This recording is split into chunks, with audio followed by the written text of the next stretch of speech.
Hey, you are listening to Sean of the South, and I'm the host tonight, Sean Dietrich, and man, it is a bona fide pleasure coming to you via the podcast airwaves and the radio waves all over the nation. Only a few days to Thanksgiving. This wonderful group of musicians you see behind me here on the stage tonight is Cho-Chek, everybody. Cho-Chek Brass Band.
Thanksgiving is a wonderful time of year,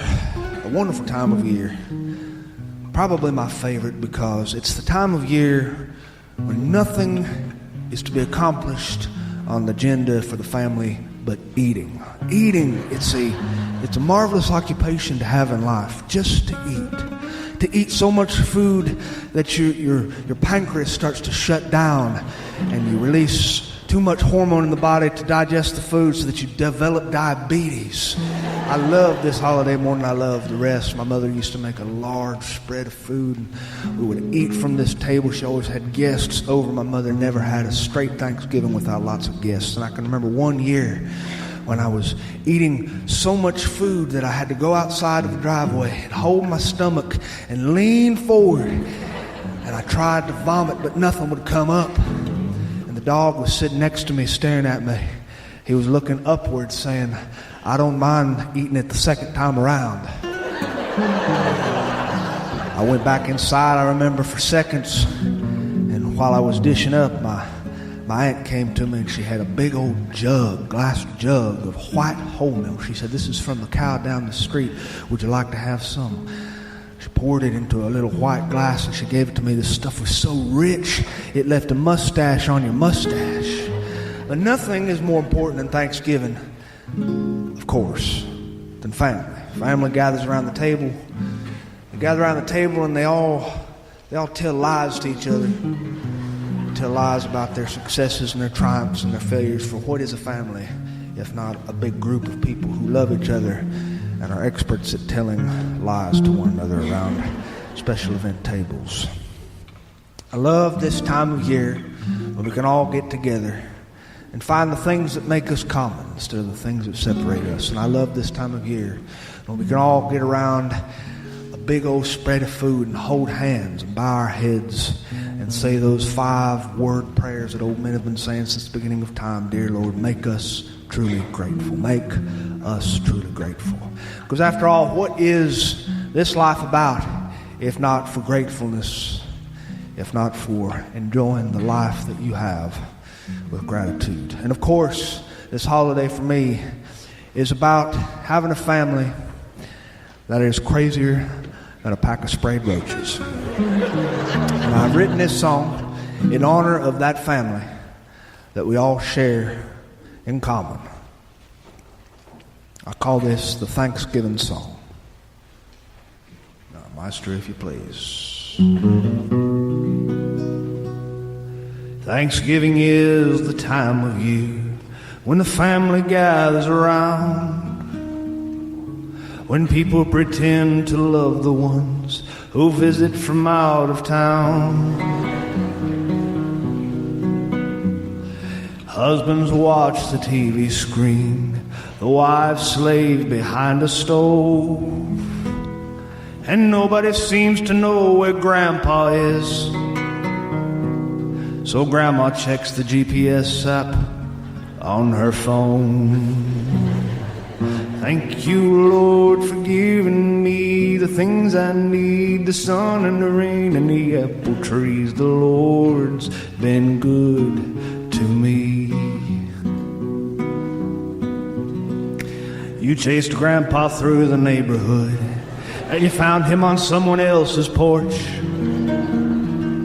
He was telling stories that were not true, and he had a cocktail in his hand. He told them his name was Wilbur, even though his name is Sam. He pretended he wasn't a Baptist, but Episcopalian. Thank you, Lord, for giving me the things I need, the sun and the rain and the sycamore trees. The Lord's been good to me. Dinner with the family was nice. It was nice and filled with joy. Your 49-year-old Aunt Lucinda is pregnant with a boy. Your uncle has lost his dentures. He's gumming his food in peace. And your sister's dog, Duke, is eating corn on the cob with a brand new set of teeth. Thank you, Lord, for giving me the things I need, the sun and the rain and the sycamore trees. The Lord's been good to me. Your mother and Aunt Macy, they got into a fist fight. and your brother and your sister are pouring taller glasses of wine. And Dad's in his recliner, snoring passed out cold. And nobody can find Grandpa. Grandma says, just let him go. Thank you, Lord, for giving me the things I need, the sun and the rain and the sycamore trees. The Lord's been good to me.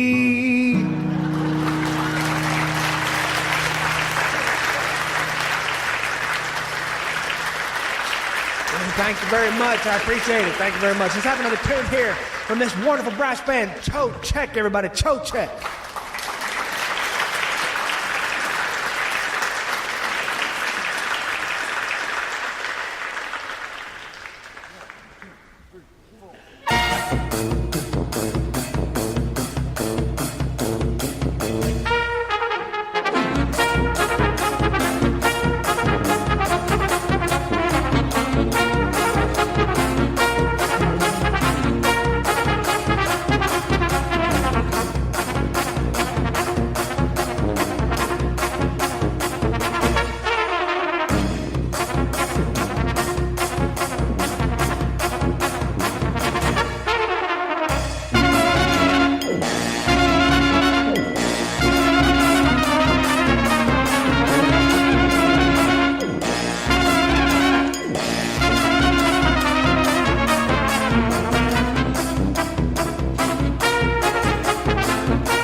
Well, many of you know this coming Thursday is the annual Thanksgiving supper at the Fourth Baptist Church, Black Creek, Florida, which many of you remember used to be the First Baptist Church of Black Creek, Florida, but we had several splits because we are Baptist after all.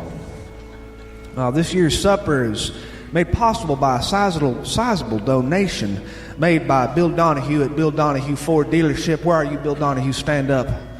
That's right. He's offering a low-rate financing with no money down and $400 cash back when you purchase or lease a new Ford from Bill Donahue. Anyway, if you want to submit a new dish to this year's annual November Thanksgiving Charity Drive dinner, you need to go find Erica Smith. She's the chairwoman of the food committee. Erica Smith, raise your hand in the back. Everybody find her hand. There she is, if you need her. This year's food lineup is quite impressive, I must say. This might go down at our own personal history as some of the greatest food we've ever seen.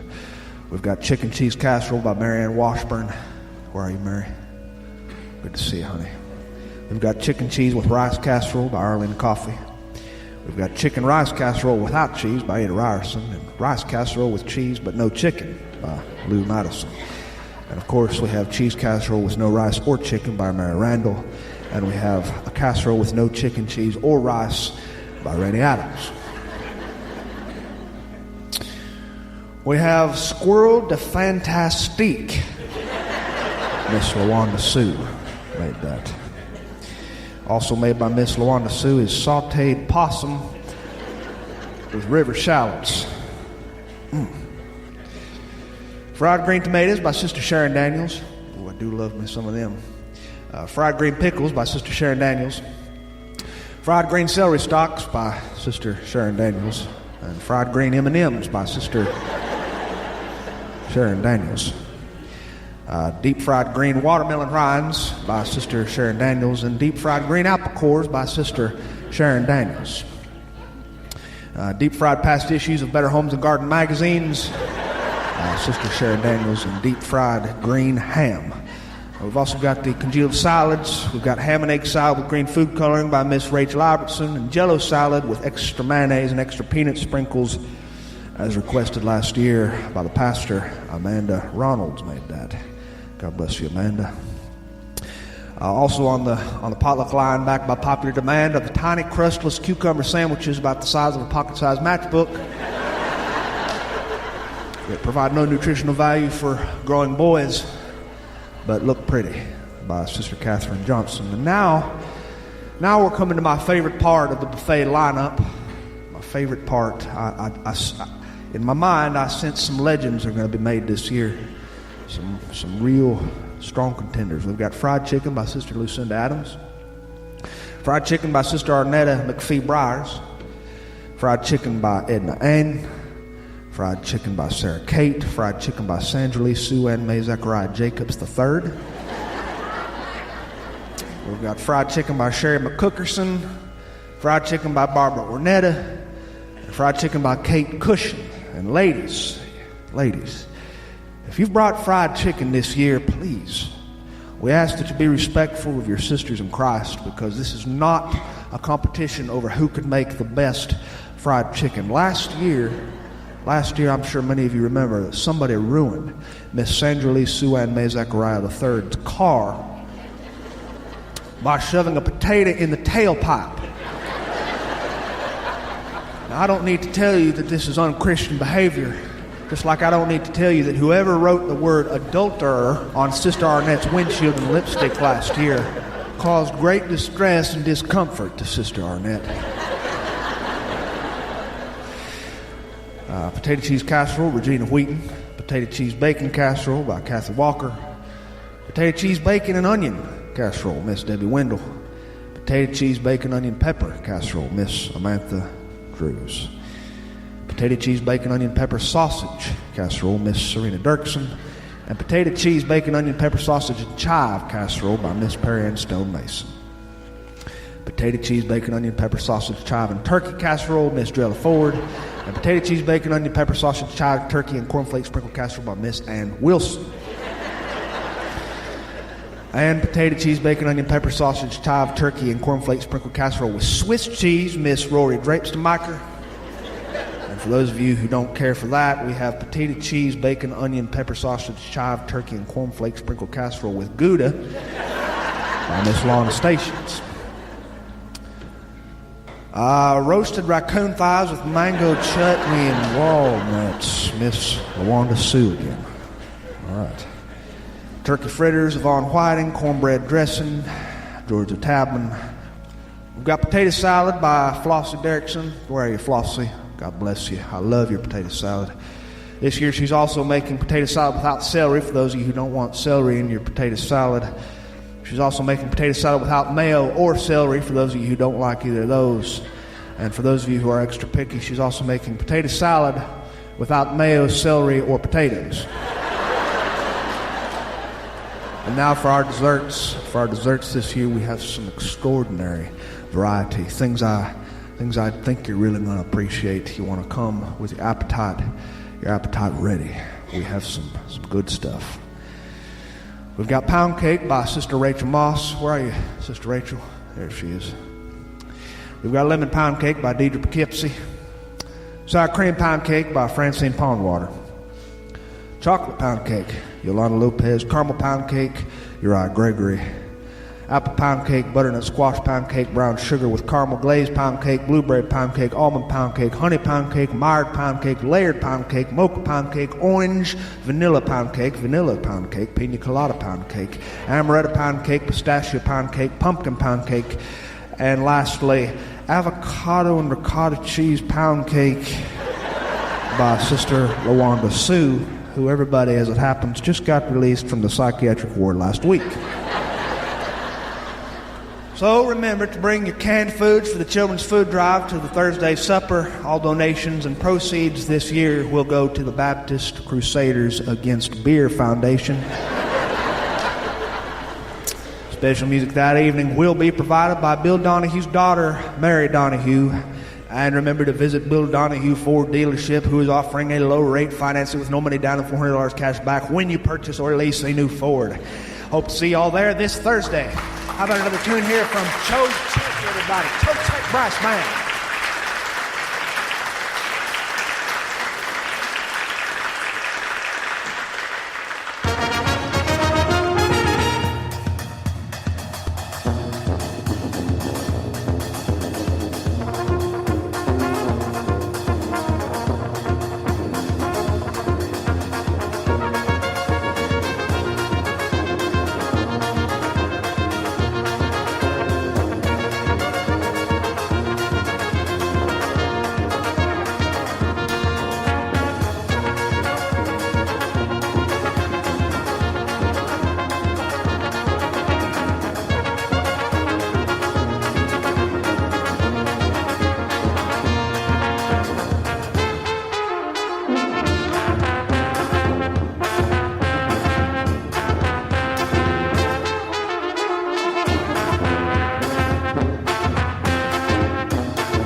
We went to Birmingham last week. It was a beautiful time of year to be in Birmingham. My wife wanted to do a little shopping, so she dropped me off at the bookstore because I love bookstores. I love them. You see, all my life, I've wanted to be a maker of books from my earliest childhood memories. That is, until I discovered cheese, and then I wanted to dedicate my life to cheese. But books, they're important to me. The work of columnists has been important to me. Humor columnists. My father taught me how to read by sitting down on the sofa and flinging the newspaper open and pointing to the box scores of baseball games and pointing to humor columns written by men who knew how to turn a phrase. And he would point to these words, these black text on the white gray paper, and read them aloud to me. And I would follow along, and this is how I learned to read. I once asked my daddy, I said, "What is a columnist?" And he said, "Well, it's someone who writes for the paper." I said, well, what do they write? He said, well, they write columns. I said, well, what is a column? He said, it's something that goes in the paper. I said, well, what is it about? Father said, everything and nothing. Everything and nothing. There are some phrases that stick with you in life, and for me, this is one of them. Everything and nothing. My father used it all the time, this three-word moniker. We were once driving down the dirt rural roads, passing alfalfa, passing the summer wheat, passing the peanuts and the soy. And I was looking out the window watching the world pass by at 40 miles an hour. And I was just thinking, my father said to me, "What are you thinking?" I said, I don't know. He said, "Looks like to me you're thinking about everything and nothing." I loved that. Walked into this little bookstore.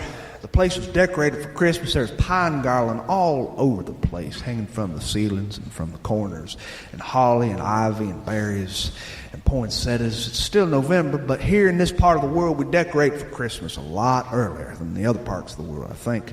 We love Christmas. We start bringing up the aberrations for Christmas right around Labor Day.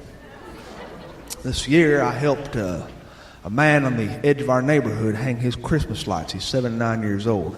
Hung his Christmas lights the day after Labor Day. He said, "I promise if you help me, I will reward you with a cold beverage." Now here in this part of the world, here in the sticks, you can get a man to do just about anything by offering him a cold beverage. You can get a group of your friends to move you across 4 state lines if you offer them a case of beer. Of course, your furniture won't make it without dings and scratches on it, but who's counting? I went to that man's house, put that ladder up against his gutter, and I strung lights all day, getting them in straight lines while he stood on the ground directing me. He walked me to his garage refrigerator when I was done, and I was sweaty. He clicked it open, and he pulled something out and handed it to me. He said, "Here's an ice cold chocolate milk, son." I looked at it. I said, "Don't you have anything from the Budweiser Persuasion?" He said, "Son, I'm a Pentecostal. The only time alcohol ever touches my body is when the undertaker injects it into my blood." So, Christmas time, I love it. Sometimes people in this part of the world will send their children for Halloween as Christmas characters. We saw some kids come up to our porch this past Halloween, and they were dressed like Santa's little helpers. I said, "Why are you dressed like Christmas characters?" They said, "Well, these are the only things our mother would let us go as because we're only allowed to dress as good characters."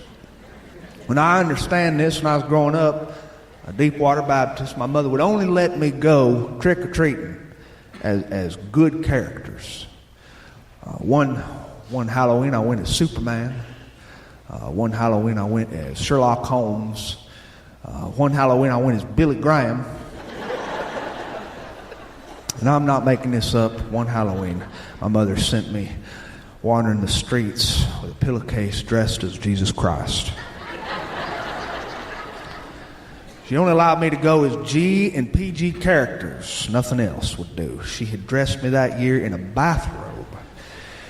And she had let me wear a little wig, a long-headed brown wig. And she had painted on my cheeks with eyeliner and mascara a phony beard and used lipstick to draw my wounded side. My father had made me a 2x4 cross, miniature cross to carry on my shoulder, and my mother placed a Christmas wreath on my head to represent the crown of thorns. And I wandered the streets with an open pillowcase, and I went to Mr. Wallace's house first. I got into his porch and knocked on the door. I said, "Trick or treat." Mr. Wallace looked at me and said, "Martha, get on down here. Sean Dietrich come trick-or-treating dressed like the ghost of Christmas present." I said, "No, sir, I'm not the ghost of Christmas present." He said, "Well, what are you?" I said, "I'm the fairest of 10,000, sir." He said, "The what?" I said, "I am the Rose of Sharon. I am the Lord of the cattle of 1,000 hillsides." So I held open my case for him. I said, "Trick or treat." He said, He dug into his wallet and he gave me $3. I made $18 that Halloween. $18 altogether. But you see, this is just the kind of people I come from. We don't believe in the blood and the guts because we were evangelical. And blood and guts is only reserved for holy days like Christmas or Easter.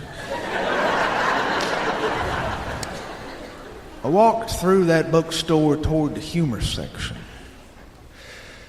because I love humor. Humor has been very therapeutic to me throughout my life. Ever since my father died an early death, humor was important. It was more than important. It was everything to me.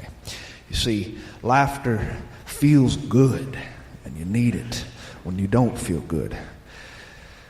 I can remember reading the books that were written by humor columnists. I can remember reading joke books. Jokes were important to me. This is why my cousin Ed Lee and I got along so well, because my cousin Ed Lee was 2 years older than me, and he knew more jokes than I did. He knew jokes that I can't repeat here because my mother would be listening to this radio show. My cousin Ed Lee and I'll never forget, we went to the Catholic Church to see our good friend Margaret get confirmed. We walked through the front door, and my cousin Ed Lee looked around, and we saw the ornate things hanging from every nook and cranny of the Catholic Church in the vestibule. At least that's what Baptists call it. We call it either the vestibule or the narthex. I'm not sure what the Catholics call it. We went into that service, and the whole thing was in Latin, and everybody in the building knew when to stand up, when to sit down, when to kneel, when to pray, and when to make the sign of the cross. And when it was all said and done, we walked out into that lobby, and my cousin Ed Lee was just looking around. He said, "Wow, isn't this something?" And there was a man, an old man. He said, "Yes, sir." He said, "This is something. This is the Catholic Church. Welcome, son, welcome." My cousin Ed Lee said, You think the Pope has something to do with all this ornate stuff?" And the man said, "Oh, yes, the Pope. He's the leader of the Catholic Church. He's the man who wears the big hat, the big pointy hat." He said, "I went and I saw the Pope once." My cousin Ed Lee and I looked at each other and said, "You did?" I said, "Oh, yeah. I went to Rome, Italy to see the Pope. And I was standing in a big old crowd dressed in my fanciest suit. And I saw the Pope and his entourage come walking down the street. And I just about lost my bladder. I was so excited. And there were all people from all walks of life standing around waiting just to get a glimpse of that man walking by. And next to me was a homeless man with a long beard, and he smelled real bad. And we were standing next to each other, shoulder to shoulder. And when the Pope walked by, I shot out my hand to shake his hand, but the Pope didn't even notice me. Instead, his eyes traveled to that homeless man beside me. And that homeless man shot out his hand, and the Pope shook that man's hand and leaned inward toward that homeless man and whispered something in his ear. And when the Pope kept walking past us, I realized why the Pope hadn't even noticed me. Because the Pope is concerned with the downtrodden and the encumbered and the unjustified in this world. And so, I paid that homeless man $50 for his suit of ragged clothes, and I swapped him my fancy suit. And I put on them ragged clothes, and I ran ahead of the line, and I got so far ahead of the Pope I could see him coming again with his entourage behind him. And I muscled my way toward the edge of the street, and I leaned forward when he was coming by, and I darted out my hand, and that Pope's eyes locked on me. And he walked toward me, and he reached his hand out to shake my hand. And he leaned forward to whisper to me. He said, "I thought I told you to beat it, old man."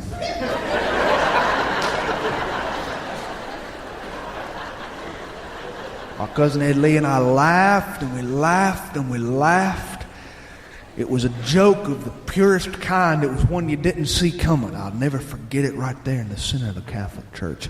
My cousin Ed Lee was very curious about the confessional booth. When we were walking out, he saw them confessional booths in the back, wood and mahogany booths with grating on the windows. He said, "I think I'm going to go in there." I said, "What is that?" He said, "It's confessional booth." I said, "Well, what's that?" He said, "It's where you go and you confess your sins." I said, "You ain't Catholic." He said, "I still got plenty of sins to confess." My cousin Ed Lee slid that door open, and he slid it shut. The priest walked in behind him. The priest opened up the little partitional divider, and he said, "What is it, my child?" My cousin Ed Lee said, "Father, would you mind passing the toilet paper over? Because we're out on this side over here." Humor was important. It was important to us. I'll never forget, before my father passed, the last Christmas he's alive, he gave me a book.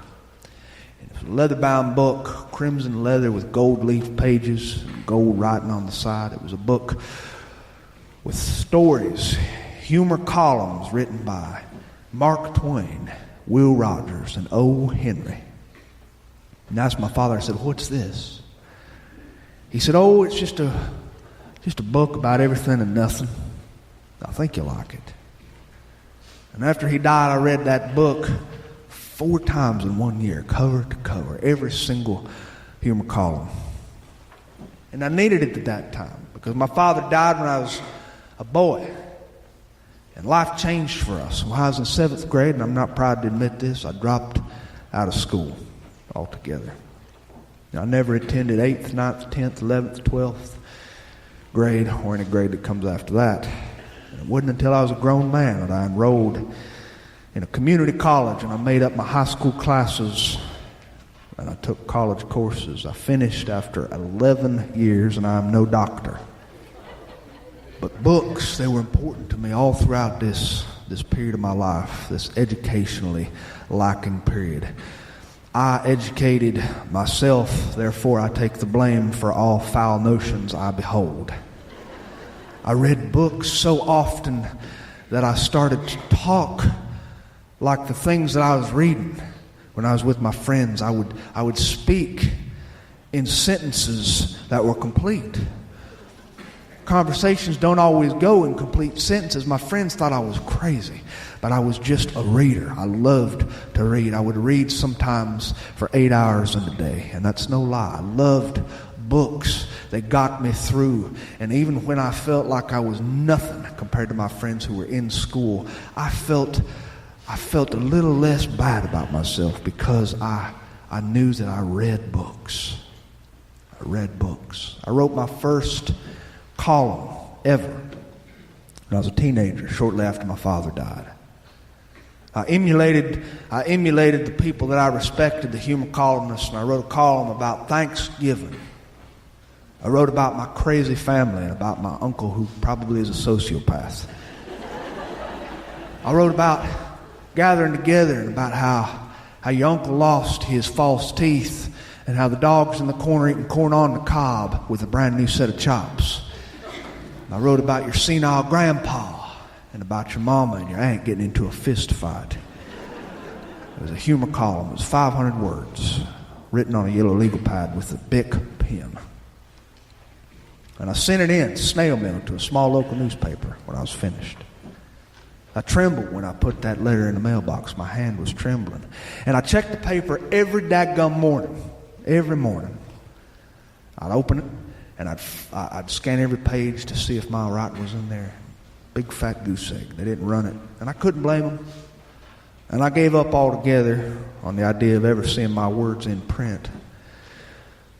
But I was wrong about that, because on the week before Christmas, I ran down to the mailbox at the end of the driveway, and I picked up the rolled up newspaper. I flung it open, and I scanned the pages, and there it was. My 500 words written in column style.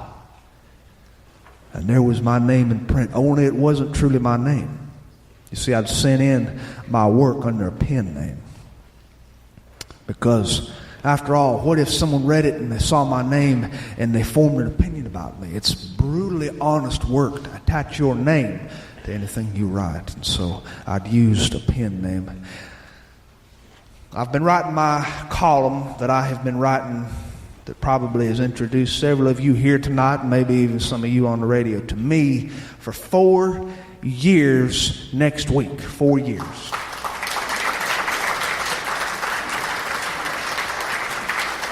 I was not supposed to be a writer. I was not groomed to be a writer. I'm a primarily educationalist man, and that's not even a word.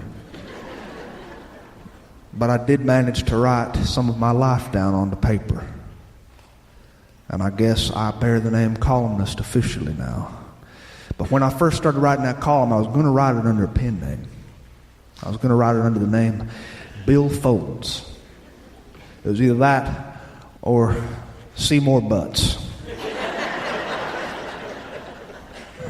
There were other phonetic name puns on that list. But my mother was the one who suggested that I write under my own name. She said 2 things to me that she wanted me to do. A list of 2 things she wanted me to do for her. She said, 1, write with your whole heart. Write with your whole heart. And 2, make me proud. And well, 1 out of 2 ain't too bad. I was in that humor section in that bookstore, thumbing through the books. I wasn't really paying attention. I was passing through the classic joke books. There was one on religious humor. I love religious humor, probably the best. I was not really paying attention. I passed joke books, I passed other sorts of books, and I found a book that caught my eye. And I hadn't expected to see it. And when I saw it, the hair on my arms stood up, and the hair on my neck stood up. And I looked around to see if there was a hidden camera somewhere. And I reached up and I pulled the book from that shelf, and I looked at the name on the cover. And it about took my breath away. There was a man on the cover with red curly hair who had a face that was made for radio.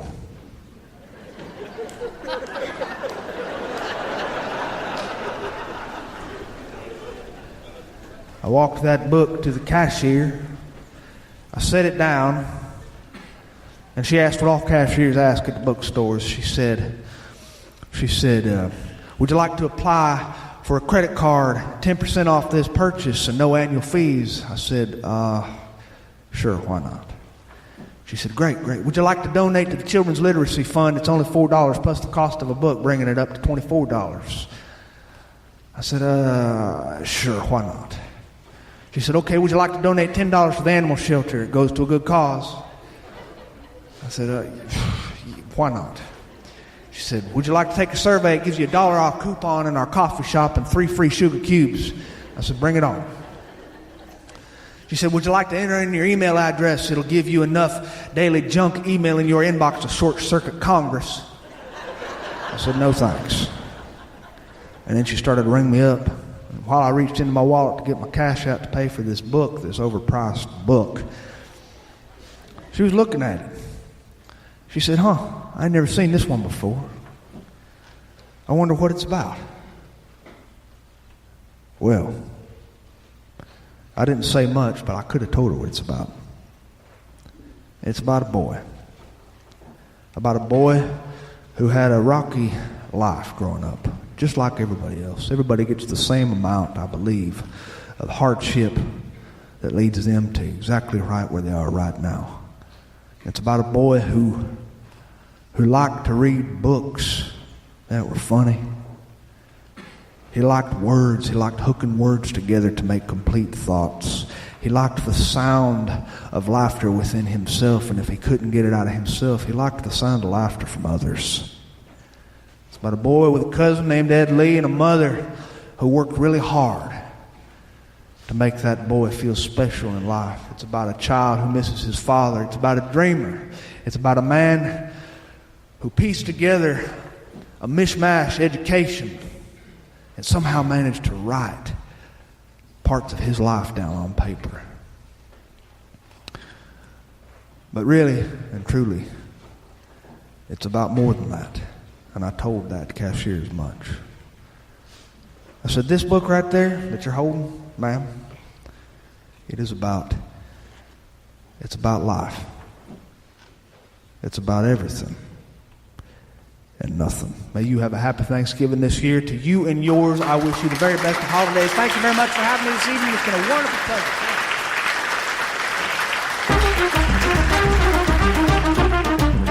Hey, thanks for listening to Sean of the South. I've been your host today, Sean Dietrich, and man, it's been a bona fide pleasure, if I do say so myself. Hope you join us next week, maybe even a week after that, if you ain't got nothing going on. That wonderful music you heard behind me today was Cho Check Brass Band. This New Orleans dance band plays music from all kinds of genres: Eastern European, Afrobeat, klezmer, Western, classical.